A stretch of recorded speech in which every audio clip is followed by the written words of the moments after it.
we go. So on to the next one. Let me pull it up.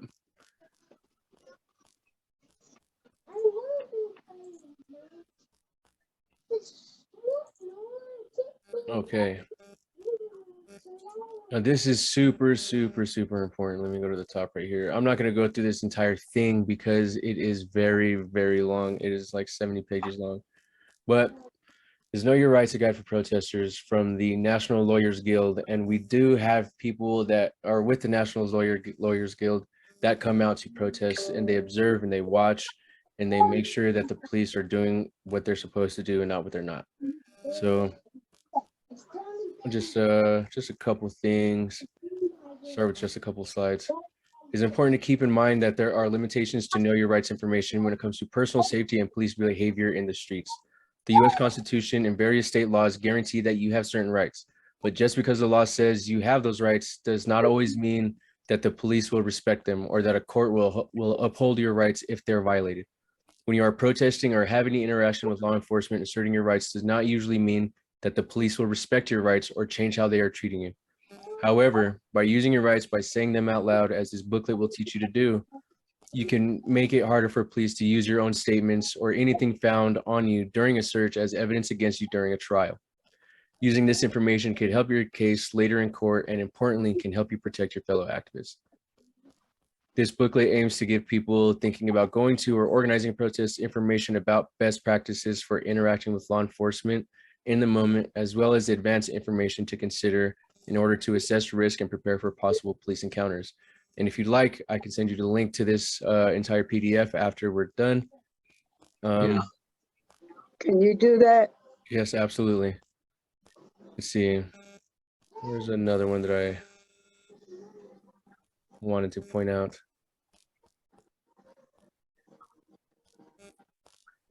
Here we go. Key takeaways of interacting with law enforcement.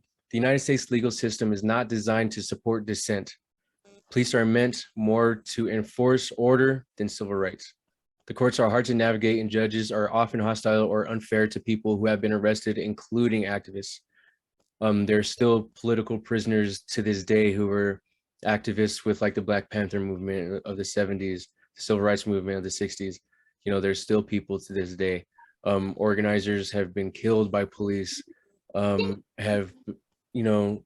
have worked with oppositional groups against activists who do this kind of work. It is a real thing, and it's still happening to this day. Though we urge you to learn the information in this whole booklet, here are some important highlights about direct interactions with police officers. Let's see. If a cop is speaking to you on the street, ask, "Am I free to go?" If they say yes, you should leave, if you can do that safely. If the cop says anything other than yes, follow up with, "Am I being detained?" If they say anything other than yes, then say that you do not want to talk further and leave immediately. You have the right to remain silent, and it is important to invoke that right. You have to say, I'm going to, invoke my right of silence, and I don't answer questions. You have to say it. Otherwise, they will take your silence and they will use it against you. If a police officer asks any questions, you can respond with, "I'm going to remain silent and I want to speak to a lawyer." There's one exception in 23 states. Some states have stop and identify statutes, which require you to provide identity information or your name if you have been detained or reasonable suspicion that you may have committed a crime. A lawyer in your state can advise you of the status of these requirements where you reside. As of June 2022, these are the 23 states with stop and identify statutes. New Mexico is one of them. Yep. So you have to give your name, but that's pretty much it. Otherwise, just back to I don't answer questions. Am I being detained? Am I free to go? If I'm detained, what crime do you accuse me of committing? Other than that, you don't have to say anything. If you have been arrested, it might be helpful to answer questions about things like your name, address, the date of birth, or to ask to use a bathroom or for medical attention. These are all things the police already know, or they are requests about your safety and bodily dignity. After speaking about anything, however, re-invoke your rights by repeating, "I'm going to remain silent and I want to speak to a lawyer." If you need to, you can keep repeating that phrase. No matter what the cops say, there is never a good reason to speak to them before talking with a lawyer, and it is dangerous to yourself and your movement to do so. Very important here, you should not agree to be searched, even if you don't think police will find anything illegal. Police are allowed to pat down the outside of your clothing, whether or not you tell them you're okay with it, but they need your permission or search warrant to search beyond that. The search warrant, you know what a search warrant is. If you do not directly say anything that tells cops you don't want to be searched, a judge may say that your silence meant that you consented to the search. Remember to say, I do not consent. Consenting to something means you're freely agreeing to it. Using the word consent helps you avoid confusion, blah, blah, blah. If you are arrested, you will be searched as part of the arrest process. Police are allowed to lie to you. It is sometimes illegal for you to lie to police, and it can be difficult or impossible to know whether or not you're in a situation where it's illegal for you to lie. Even if you are in a situation where it isn't illegal, it can create serious issues for you and other people later in your case. For this reason, once you have been detained or arrested, it is safest to say nothing besides, I'm going to remain silent. So that's pretty much everything that I wanted to cover in this section. Are there any questions so far? No. Okay. Now, cool. So we're going a lot faster than I expected. Now, this is, well, I think, especially in our climate today and how things are going, this is probably the most important part.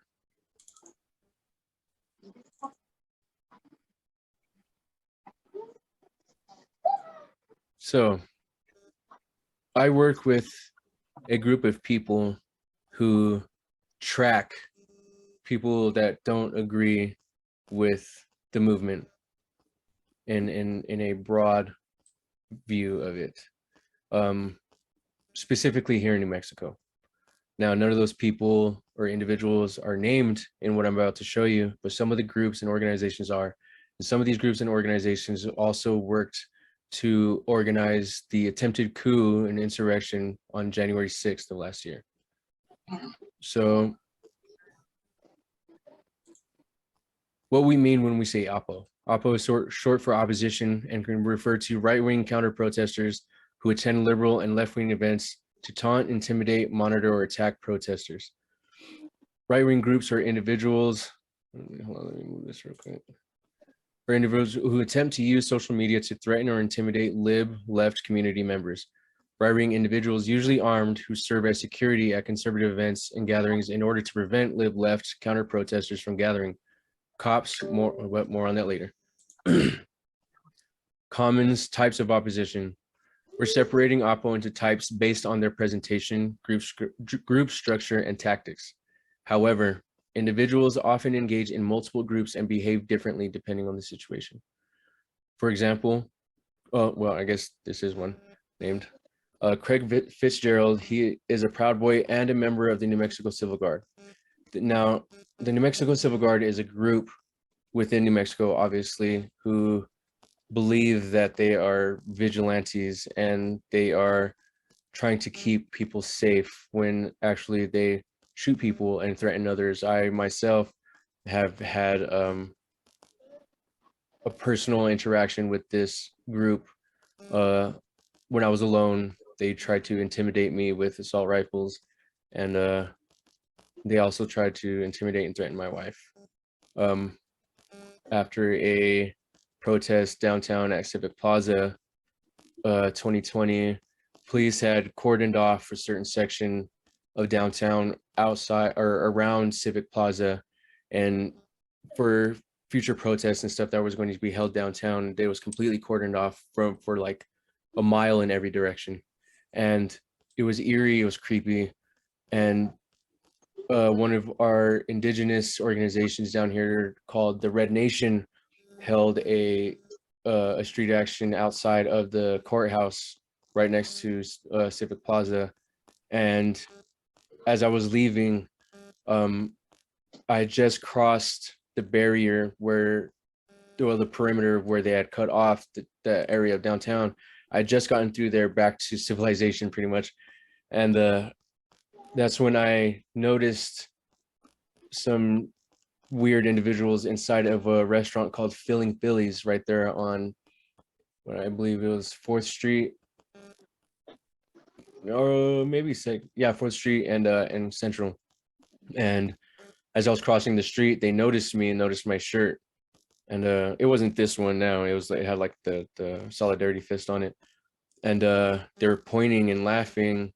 And I just kind of like said, what's up? And I kept walking past. Well, I looked in the windows and I noticed all their assault rifles on the tables and all, like on the counters and stuff. And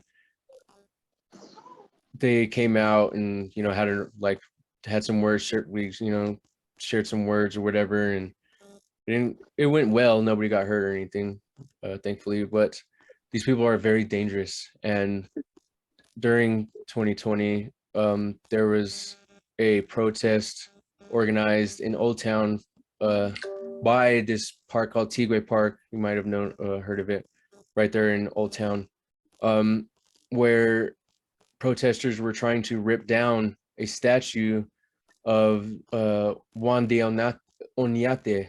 He is a Spaniard colonizer who killed, murdered, and basically committed genocide against a lot of indigenous peoples during the colonization of this area of the Santa Fe territory. And these people didn't like that. They showed up, tried to stop people, and somebody ended up getting shot. Then the police came in and shot their tear gas and injured a lot of people. So that's who the New Mexico Civil Guard is. Now, continuing back to the text, member of the New Mexico Civil Guard. He is more restrained when he appears in formation with the New Mexico Civil Guard and is substantially more prone to violence and instigation when associating with Proud Boys or other patriot types, or when the New Mexico Civil Guard is operating in an unofficial capacity. Now, the Proud Boys is one of the groups who organized the attempted insurrection on January 6th last year. And we do have a New Mexico faction of the Proud Boys. They don't come out very often. They more often than not, they're just hiding or only come out when, you know, Republican protesters come out for their little anti-science protests or stuff like that. Their anti-lockdown protests, things of that nature, or they like to go to the Roundhouse in Santa Fe a lot. That's more when you'll see those people. They don't often come out to counter protest or anything like that, because they know that they are more often than not outnumbered and can get drowned out at any time. And they are a gang. They are a gang, and they can be violent. But like I said, they often don't come out. So this is something that you've probably heard more often than not in these times, the word patriot. Now, when they say patriot, it doesn't refer to anybody in the movement for Black lives. Whether you're Black, white, indigenous, it doesn't matter. If you're marching for the Black Lives Matter movement, or, you know, the movement for Black lives, or anything of the kind that is not praising or worshiping Donald Trump or anything like that, you're not one of the MAGA people or whatever like that, then you're not a patriot. You're not even American to them. You're the person that will tell you to get out of their country, to go back where you came from, stuff like that. That's the new patriot these days. They're usually wearing patriot themed shirts, patches, or other gear, often wearing or carrying American flags. They usually aren't, you know, part of any militia or gang like the Proud Boys. They're often not just regular people that can be hateful. Patriots claim vaccine and mask mandates violate their constitutional freedom and often believe that Democrats are communists working to create a one world government. Depending on the situation, more experienced and organized right-wing groups will present as simple patriots to avoid scrutiny by law enforcement and or the community. Unfortunately, many of these people are Christian nationalists and believe the U.S. has strayed from its Christian roots into sin and depravity, meaning they misuse the Bible to support their hatred for LGBTQ plus folks, women's rights, and other marginalized or minority groups. These folks generally voice support for the Second Amendment, right to bear arms, freedom of speech, stand your ground laws, and the defense of private property. They claim the U.S. is under attack by Democrats promoting communism and see themselves as defenders of the nation. That's the new age patriot, and anybody can be opposite of that. They can target anybody for anything, and they are dangerous. They are, because even a lot of these people, regular people, attended the January 6th insurrection, and a lot of them were radicalized to violent extremism very quickly. What they believe in is embedded with them very powerfully, and it causes a lot of them to do violent things, and a lot of people have died from regular people like this. So you have to be very, very careful of them and know, when you see one. So that's what this next part is for. What to look for: aggressively pro-American slogans and symbols, Second Amendment slogans and symbols, Christian symbols, particularly images of the Crusades, Punisher skulls, 3%er or 3% symbols, variations of the American flag, thin blue line, the Don't Tread on Me flag, the Gadsden flag, stuff like that. There's a lot of things, honestly. Any slogans that are counter to Black Lives Matter, like Blue Lives Matter, White Lives Matter, or like saying this matters more than this, and it'll be like a picture of bullets or something like that. Stuff like that. It's once you start to recognize these things, it'll stand out a lot more. Like, I can't go anywhere without seeing them. It's disgusting. Weapons: they often conceal or open carrying a handgun in addition to pepper spray. Usually have a pocket knife of some variety. When carrying a flag, the flagpole is often a large wooden rod intended for combat. Check for a handgun printing around the waist, particularly on the right side, as you see right there on the right. And you can see where his shirt is like tucked over the top of his weapon right there. It's very obvious. It's always sticking out. Patriot types offer counter protest in small groups and attempt to start debates about communism, Black Lives Matter, abortion, gender, etc. If the debate doesn't escalate to violence, they will verbally attack individual protesters with increasingly racist or sexist comments until a conflict ensues. And that's where my team comes in, because we are trained in de-escalation, and we're not there to police anybody. We're not going to try to stop anybody from doing something. What we're there to do is get in the way of anything. Like, if two people are face to face and they look like they're about to throw chingazos, then we'll come and we'll just stand up, we'll put our hands up in the air, and we'll just try to absorb any punches that may be thrown or anything like that, or just to be a barrier. We won't touch anybody. We won't fight anybody unless that's what we're there to do. If that's the goal, then yeah, sure, we'll kick some ass as needed. But that's not what we're there to do. And we're there to keep an eye out for any of these types of people. And once they are seen, we will follow them. We'll keep eyes on them at all times. And of course, we will let the organizers know about it. At a 2020 protest, a man with a flag approached a BLM protest and began debating protesters about all lives matter. When no one took the bait, he told one of the organizers that she was one of the Black babies that should have been aborted. The organizer's friend pushed the man, causing him to fall, and the cops immediately attacked the protest with pepper spray. I was actually there that day. That was the first protest I ever went to. Here's some of the symbols that you might see. We the People is one of them that you see more often than not. The 1776 is something that you see more often than not. The Punisher skull, this blue line flag right here, this one, you'll see that more than anything. The others not so much, but you will at some point or another, but these ones that you'll see more than anything else.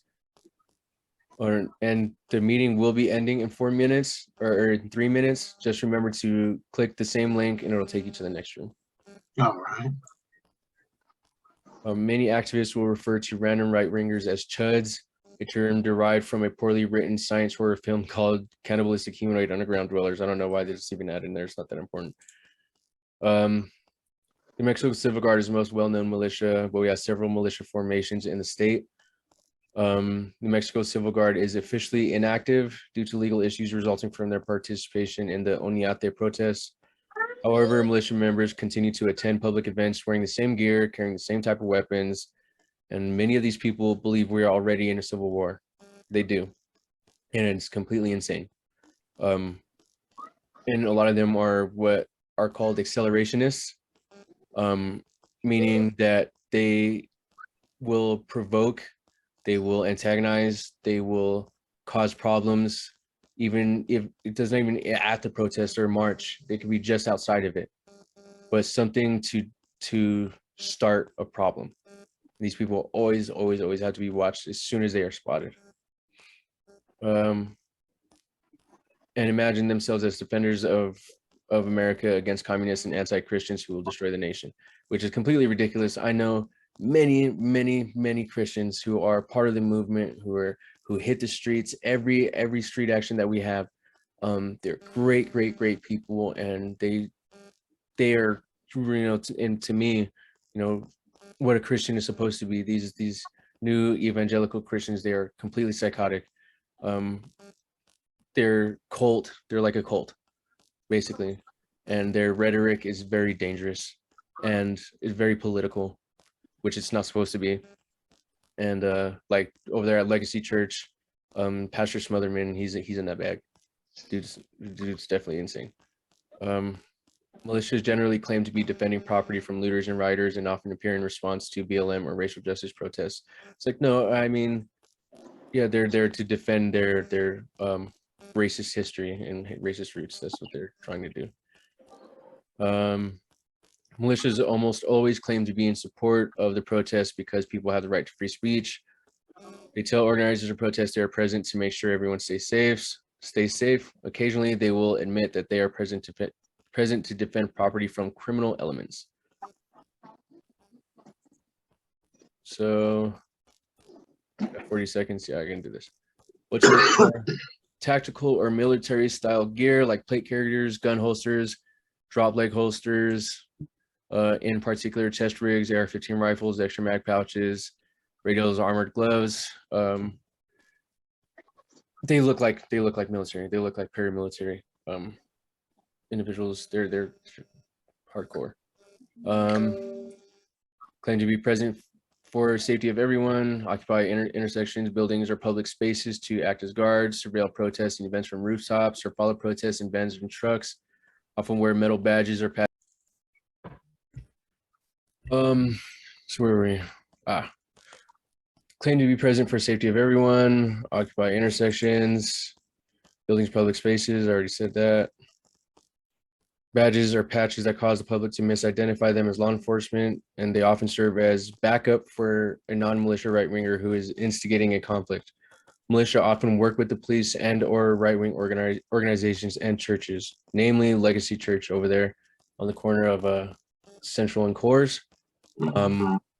They, during the Oñate statue removal and protests, police actually referred to them as friendlies during the police scanners, over the police scanners.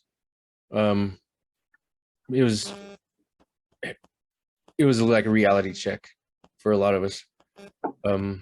I wasn't there during the Oñate removal, but I saw a lot of the video and heard a lot of it, so it was very chilling.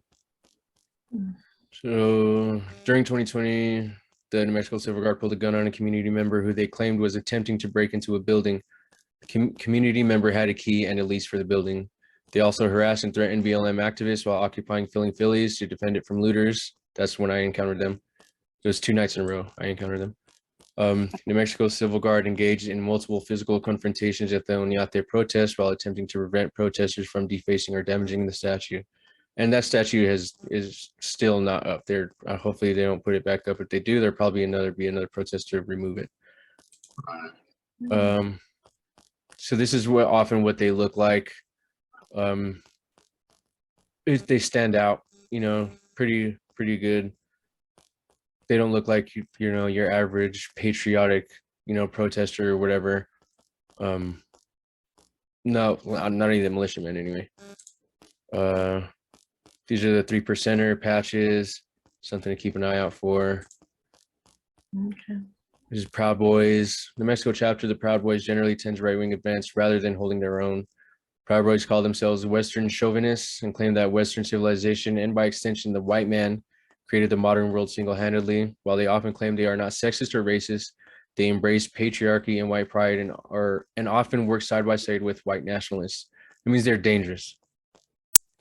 Proud Boys are extremely likely to instigate violence as their degree system requires them to physically attack and beat a political enemy to attain their 4th degree.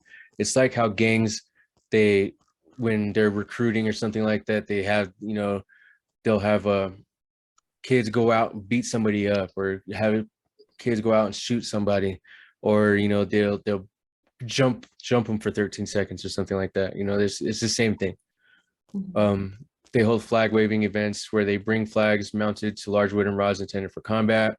They will often wear armored glove, knee pads, helmets, or other protective gear, along with the black and yellow Fred Perry polo shirt, or just anything black and yellow in general.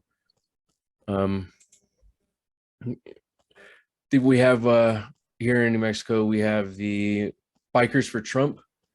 They're dangerous. They're a bona fide biker gang. And they're always obvious. You always know when they're around because you can hear their Harleys. They showed up to a protest in Rio Rancho. What was it? Last year, early last year, and they showed up with a man named Couy Griffin. He's the leader for Cowboys for Trump. He was actually just removed from his seat. He was a state representative for Otero County. And he was also present during the January 6th attempted insurrection at the Capitol building. He works closely with the Bikers for Trump. There is a significant overlap between right-wing political formations and patriot-themed motorcycle gangs. Most often, the various motorcycle crews attend Trump caravans or other events. However, they occasionally troll left events and protests and have been known to intimidate protesters or drive into marches. Some of these guys are also Proud Boys or militia members.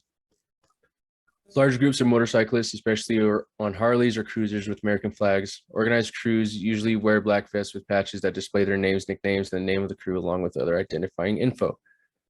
And like the people I work with, we have created a large database of people like this. So anything that you have questions about, I can pull that faster than I can blink. This is something to look forward to. This is something that I mentioned earlier. The person who's not on our side and that will be filming or taking pictures or anything like that. We often encounter a single individual who approaches a protest with the intent of documenting and identifying communists, quote unquote, and or creating a conflict that they can use as proof that protesters are violent and dangerous. Maybe wearing patriot or militia logos, but usually dressed to blend in if needed. They're usually just wearing like a polo shirt, blue jeans, whatever. But nothing, they won't be chanting or anything like that. You'll know. Well, you'll know because I'll point them out to you if we ever see one. Someone completely by themselves doesn't interact with protesters, more interested in the crowd than the organizer's speeches, often highly distracted by their phone. This person may also have their phone in their front pocket to document rather than holding it in their hand. And what was I getting ready to say? I don't remember. Behavior will generally size up the situation, document as many people as possible, then proceed to escalate by either A, putting their camera in people's faces, or B, starting an argument about anti-Americanism, critical race theory, etc., with a random protester. Occasionally, someone who intends to instigate a conflict with protesters will bring a streamer with them to document the event. Now, it is difficult when you're on the ground, when you're out there, to not interact with anybody who is obviously trying to start something by asking questions, questioning what we're doing. They'll throw, racist propaganda and rhetoric out there to try to counter our narrative, our intended goal, right? It is very, very important not to interact with these people. And it's hard. I even have a hard time doing it because they're just so dumb. But it's very important not to approach them or try to have any conversation with them. If anything, we'll, I'll have a couple people go stand in front of them and just, be a blockade. If this person stops documenting the conflict they have created but continues to escalate, they have changed tactics and are considering violence as the next step in escalation. That's exactly why it is important not to interact with them. Now, this is very important also. Vehicle attacks, angry drivers. There are two kinds of vehicle attacks. One is a product of Oppo choosing to run over protesters due to political motivations. The other is product of angry drivers who may or may not disagree with the purpose of the protest or march, but who are enraged by being inconvenienced during their commute. We had one guy one time, he was doing like a DoorDash or something like that, and he nearly ran people over. And that was wild. Things to look for: vehicles that repeatedly circle the protest, vehicles with one or more right-wing flags or US flags, large expensive trucks, vehicles with right-wing stickers, drivers or passengers filming the protest, vehicles with windows rolled down. You have to be very careful of those because you never know what they could be carrying. You could be carrying a gun, or usually just with their camera, for better visibility or for the purpose of yelling at protesters, angry drivers, revving their engines and honking their horns. When a vehicle attack is perpetrated by opposition, the driver usually passes by the protest or march multiple times before deciding to attack. So if you see the same vehicle over and over and over again, let somebody know. They often park nearby and watch or even interact with organizers and protesters, instigating arguments, debates. Sometimes they're even friendly. Before returning to their vehicle and using it to either A, immediately plow into protesters, or B, try to intimidate protesters into leaving the road, parking lot, and eventually driving into the crowd to achieve this goal. Vehicle attacks by angry drivers are usually preceded by yelling, honking, revving, road rage type shit. If a driver is behaving aggressively and the license plate is obscured or removed, the individual involved has removed their identification in order to conceal their identity because they're getting ready to run somebody over. Right. At protests and other actions, you'll encounter two types of cops. There's patrol cops and riot cops. Riot cops are often staged out of sight near an action and only deployed when LE, I don't know what that means, has decided the event needs to be controlled or dispersed. Patrol cops are often in plain sight near the outskirts of an action or across the street. When riot cops appear, it means the protest is likely to be attacked by law enforcement. Riot cops often use wooden batons to strike protesters, projectiles like rubber bullets and flashbangs, and chemical agents such as pepper spray and tear gas. This is one reason why I don't like organizing anything at Civic Plaza, because not once, but twice, the riot cops were waiting for us inside of the convention center. And they came out with their riot gear and they pepper sprayed a bunch of people. Luckily, I stayed far away from that. I don't like to get pepper sprayed. And then there was another time when they came and escorted a counter protester who was holding like an AR-15, and he was in full tactical gear. It's funny, actually, I almost got into a fight with him because he works security for IPS. And I was working at the Speedway across the street from the Valero, and I was working there, and I almost got into a fight with him after I encountered him with when the police arrested him. Patrol cops switching to riot, batons, and mass body armor. You often won't see that. You won't really see them switching gear unless they just got on scene or something like that and shit's already hit the fan. Law enforcement in Albuquerque has a long history of working with opposition. This includes allowing them past vehicle barricades into supposedly protected areas during protests and marches. Like the 2 times I encountered the Civil Guard downtown, there was cops everywhere, cops all over the place. There was no way that these people got into downtown without being seen by anybody. There's no way. So that means the police had to have been working with them. Communicating with them before and during protests, knowing Oppo is stalking marches or actions, failing to enforce firearm bans in parks, specifically Civic Plaza, and refusing to arrest Oppo for violent activities, even when perpetrated directly in front of the police. In addition, LE escalates conflicts, attacks nonviolent or non-compliant protesters for minor offenses, and violates correct usage of less lethal weapons in ways that injure protesters.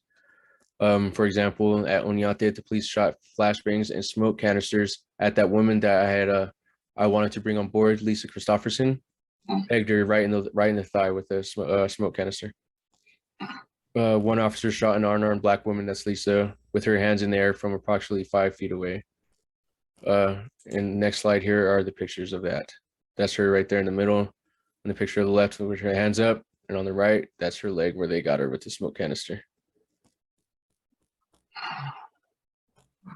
Yeah, so this it's heavy and it's a lot to take in. And it's important though that in your pursuit for accountability and justice, that you're not deterred by these things, because that means that they've won.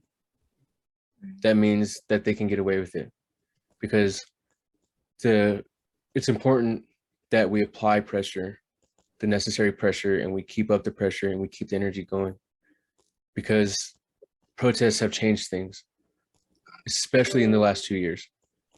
Have changed things a lot. I mean, things are probably more animated now than they were then, although maybe a little bit more quiet. But there's a lot has been achieved because people weren't afraid. People kept getting to the streets. People kept, marching. People kept moving. People kept doing the work that is needed. People kept organizing. They didn't stop, and they did it with the help of community. They did it with each other. They did it by taking the most safety precautions that they can. They did it by combating police with umbrellas in the streets, and these are people that I respect and I admire, and I love them with all my heart. And these same people would do everything they could to help you get the justice that you deserve, that Keyshawn deserves. And so it's important that these things, as frightening as they may be, as they may sound, and as much of a reality as it is, don't let it frighten you to the point where you just want to stay home, because that's what they hope for. They would rather us stay home than speak and cause a minor inconvenience in their day. Right. They will continue to use their hate speech, whether we hit the streets or we stay home. Either way, no matter what we do, no matter what happens, they're going to use it anyway. They're still going to call Keyshawn a criminal. They're going to still say he should have just complied, no matter what the outcome of everything is. No matter the amount of evidence that we have, no matter the witnesses that come forward, they will still say, well, if he would have just complied, Right. he would have just stood still. And we can't be deterred by that.